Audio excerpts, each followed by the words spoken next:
Orang Jawa Barat itu orangnya ngomong sapokna ngadek sacelekna. Artinya apa? Jadi kalau cerita orang Jawa Barat itu yang ngomong apa yang ada di pikiran diomongin. Nah, kemudian orang Jawa Barat tuh seneng humor. Kemudian hidupnya itu tidak bertata krama kayak di tempat lain. Maksudnya tidak bertata krama itu tidak ada sikap-sikap yang feodalistik. Karena orang Jawa Barat itu dari sistem nilainya dari dulunya adalah orang yang memiliki kesetaraan. Jadi kalaupun ada tingkatan bahasa, ada tingkatan sikap, itu kan terjadi di Priangan. Tapi kan kalau di Sunda asalnya, di Sunda Kulon saya nyebutnya ya, itu Jawa Barat sama Banten sebenarnya sekarang tuh ya Bogor, Lebak gitu kan, Pandeglang, kan asal muasalnya dari situ. Itu kan orang setara, pimpinan, bawahan, lu setara aja, makanya disebutnya Pajajaran.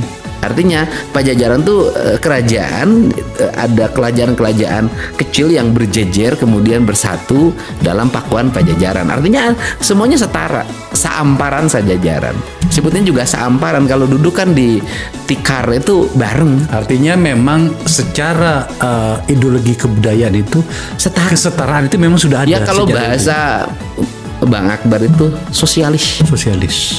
Aslinya orang Jawa Barat itu sosialis, akar ideologinya ya.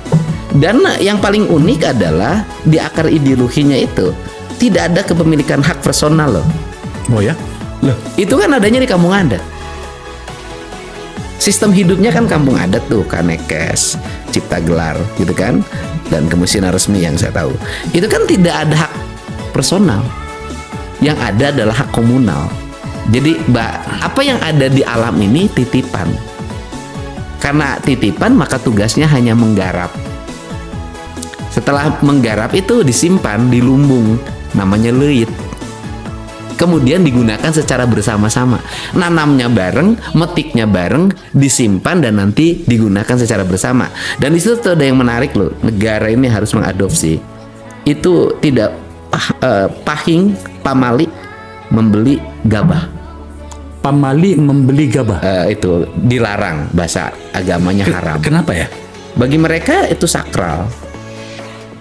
Beras itu tidak boleh diperjualbelikan. Itu hak pokok yang harus dilindungi oleh adat. Dalam konteks masyarakat kita sekarang, bagaimana menerjemahkan Dalam pikiran konteks ini? masyarakat kita sekarang, negara harus membeli gabah.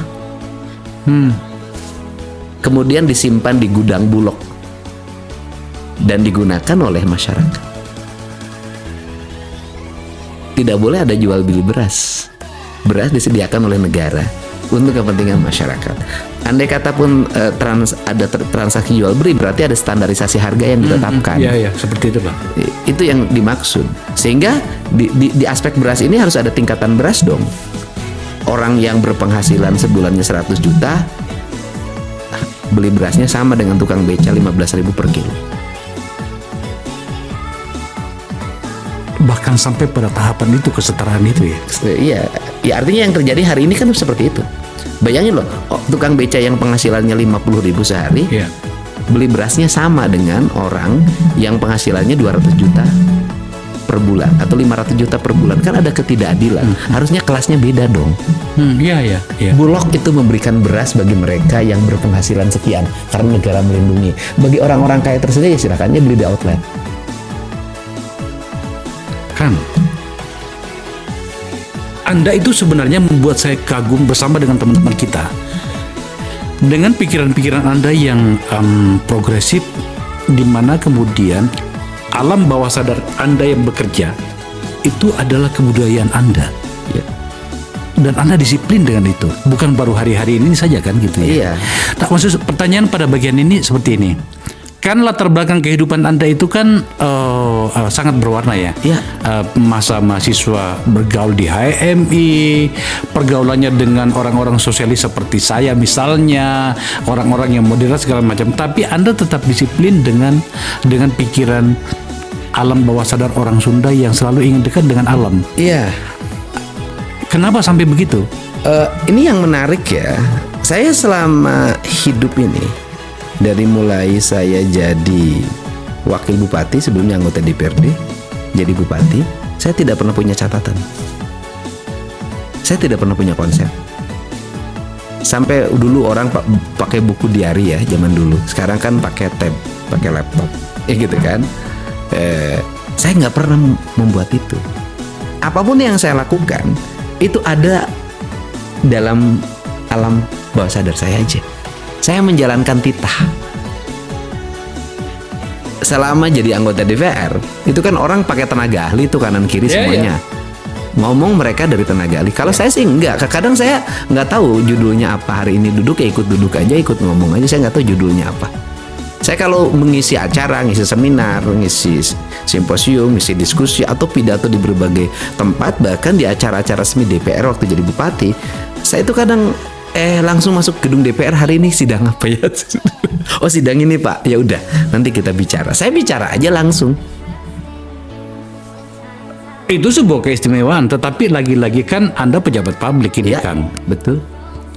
Yang saya sampaikan tadi itu adalah Anda begitu disiplin dengan alam bawah sadar Anda. Iya. Dan itu diterjemahkan dalam berbagai langkah-langkah Anda. Nah, sikap saya tidak bawa catatan itu adalah bagian kedisiplinan saya ke alam bawah sadar. Saya dialog dengan Bang Akbar hari ini.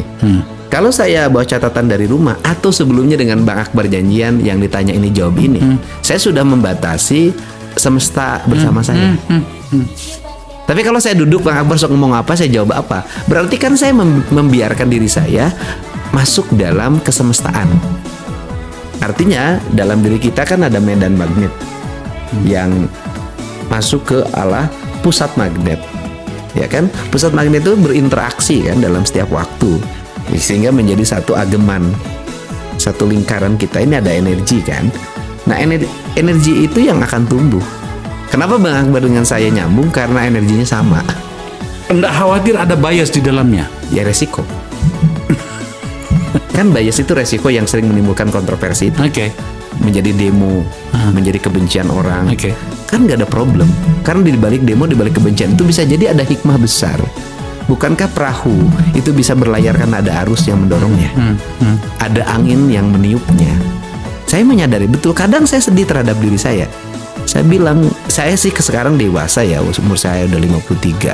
Bayangin, saya mendapat tekanan-tekanan hidup karena saya harus masuk mengikuti alam bawah sadar yang menuntun saya itu. Kemudian berhadapan dengan realitas publik yang sangat sensitif terhadap isu agama. Kemudian kan kebayangkan anak umur 30 tahun digebukin tiap hari. Saya kadang-kadang malah menangis. Saya bilang, kenapa sih aku ini capek kayak gini terus? Tapi ya gimana kan, kita harus jalanin.